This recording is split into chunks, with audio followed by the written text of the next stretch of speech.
ବନ୍ଧୁଗଣ, ଚାଣକ୍ୟ ନୀତି ଅନୁସାରେ ମହିଳାମାନଙ୍କୁ ଏହି ଜିନିଷ ଦେଖିବା ଉଚିତ ନୁହେଁ।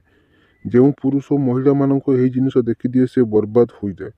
ଯଦି ଆପଣ ଜୀବନରେ ସୁଖରେ ରହିବାକୁ ଚାହୁଁଛନ୍ତି ଓ ସଫଳ ହେବାକୁ ଚାହାନ୍ତି ତାହେଲେ ମହିଳାମାନଙ୍କର ଏହି ଜିନିଷ କେବେ ବି ଦେଖିବା ଉଚିତ ନୁହେଁ, ନହେଲେ ଆପଣ ବର୍ବାଦ ହେଇଯିବେ। ଚାଣକ୍ୟ ନୀତି ଅନୁସାରେ ମହିଳାମାନଙ୍କ ଏହି ଜିନିଷ ଦେଖିଲେ ପୁରୁଷମାନଙ୍କର ମୃତ୍ୟୁ ହୁଏ। ଏମାନଙ୍କୁ ମହାପାପୀ ଜଣାଯାଏ। ଆଜି ଆମେ ଜାଣିବା ମହିଳାମାନଙ୍କର କେଉଁ ଜିନିଷ ଦେଖିଲେ ପୁରୁଷ ବର୍ବାଦ ହୋଇଯାଏ।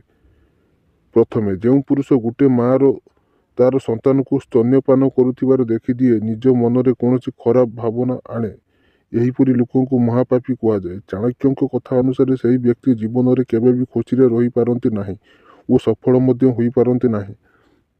ଶାସ୍ତ୍ରରେ ଏମିତି ଲୋକଙ୍କୁ କଠୋର ଦଣ୍ଡ ଦିଆଯାଏ। ଶାସ୍ତ୍ରରେ କୁହାଯାଇଛି କୌଣସି ମହିଳାମାନଙ୍କୁ ଲୁଚିକରି ଗାଧୋଇବା ସମୟରେ ଦେଖିବା ଉଚିତ ନୁହେଁ।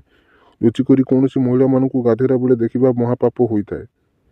ଦ୍ୱିତୀୟରେ ରହିଛି, କୌଣସି ମହିଳାମାନଙ୍କର ସ୍ତନ ପୁରୁଷମାନେ ଦେଖିବା ଉଚିତ ନୁହେଁ, କାହିଁକି ନା ପୁରୁଷଙ୍କ ପାଳନ ପୋଷଣ ସେହିଠାରେ ଆରମ୍ଭ ହୁଏ। ଯଦି ଏହିପରି ଭୁଲ କରନ୍ତି ତାକୁ ଘୋର ପାପୀ କୁହାଯାଏ। ଏହି ଭୁଲ କଲେ ସେ କେବେ ମଣିଷ ଜନ୍ମ ପାଇନଥାଏ। ସେଥିପାଇଁ ଆପଣ ଏହି ପାପରୁ ବଞ୍ଚି ରୁହନ୍ତୁ। ତୃତୀୟରେ ରହିଛି, ମହିଳାମାନଙ୍କର ଏମିତି ଗୋଟିଏ ଅଙ୍ଗକୁ ଛୁଇଁଲେ ଦେବୀ ଦେବତାମାନେ ରାଗନ୍ତି ଓ ଅଭିଶାପ ଦିଅନ୍ତି। ଆମ ଦେଶରେ ମହିଳାମାନଙ୍କୁ ଦେବୀ ବୋଲି ଭାବନ୍ତି। ହିନ୍ଦୁ ଶାସ୍ତ୍ରରେ ଅଛି ମା ପାର୍ବତୀଙ୍କୁ ସବୁ ଶକ୍ତି ମହିଳାମାନଙ୍କର ନାଭିରେ ରହିଥାଏ। ସେଥିପାଇଁ ମହିଳାମାନଙ୍କୁ ଦେବୀ ବୋଲି ମାନନ୍ତି।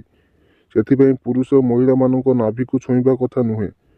ପୁରୁଷ ଏହି ନାଭିକୁ ଛୁଇଁଲେ ମହାପାପୀ ହୋଇଥାଏ ଓ ତାକୁ କଷ୍ଟ ଭୋଗିବାକୁ ପଡ଼େ। ତେଣୁ ଆପଣମାନଙ୍କୁ ମଧ୍ୟ ଏହିସବୁ କଥା ପ୍ରତି ଧ୍ୟାନ ଦେବା ଆବଶ୍ୟକ। ଏହିସବୁ କାମ କରିବା ଦ୍ୱାରା ଆପଣମାନେ କେବେ ବି ଖୁସିରେ ରହିପାରିବେ ନାହିଁ, ସାରା ଜୀବନ ଦରିଦ୍ରତାରେ କଟିବ। ଆଶା କରିବି ଭିଡ଼ିଓଟି ଆପଣମାନେ ଜାଣିପାରିଥିବେ ସମ୍ପୂର୍ଣ୍ଣ ଭାବରେ। ତ ଭିଡ଼ିଓଟି ଭଲ ଲାଗିଥିଲେ ଭିଡ଼ିଓକୁ ଲାଇକ୍ କରି ଚ୍ୟାନେଲକୁ ସେୟାର କରିଦିଅନ୍ତୁ ଏବଂ କମେଣ୍ଟରେ ଲେଖିଦିଅନ୍ତୁ ଜୟ ଜଗନ୍ନାଥ।